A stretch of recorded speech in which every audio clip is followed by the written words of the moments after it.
মমতা বন্দ্যোপাধ্যায় সরকারের এসএসসির অতিরিক্ত শূন্যপদ বা সুপারনিউমেরারি পোস্ট তৈরি নিয়ে সিবিআই তদন্তের হাইকোর্টের নির্দেশ খারিজ করে দিল দেশের শীর্ষ আদালত।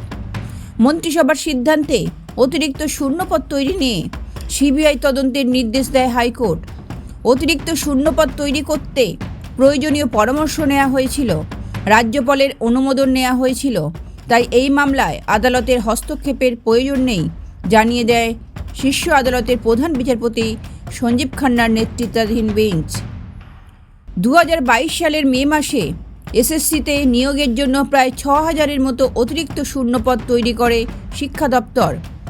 রাজ্য মন্ত্রিসভাতেও এই সিদ্ধান্তে অনুমোদন দেওয়া হয়।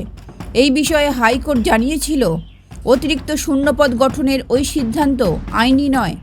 সিবিআই প্রয়োজনে মন্ত্রিসভার সদস্যদের হেফাজতে নিয়ে জিজ্ঞাসাবাদ করতে পারে বলেও জানিয়েছিল হাইকোর্টের ডিভিশন বেঞ্চ। হাইকোর্টের ওই নির্দেশের উপর সুপ্রিম কোর্ট এর আগে স্থগিতাদেশ দেয়। শেষ পর্যন্ত তা খারিজও করে দিল দেশের শীর্ষ আদালত। সেই জন্যেই আর একটা স্টেট ক্যাবিনেটের বিরুদ্ধে একটা সিবিআই ইনভেস্টিগেশন করবে, এটা বাঞ্ছনীয় না।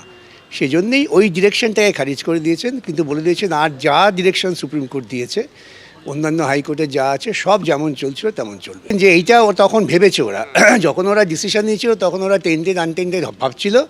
তো যাই হোক, ওদের যে ডিসিশন সেটাও কলকাতা হাইকোর্টে রিট পিটিশন পেন্ডিং আছে, তাতে বিচার হবে, কিন্তু সিবিআই ইনভেস্টিগেশনটা হবে না।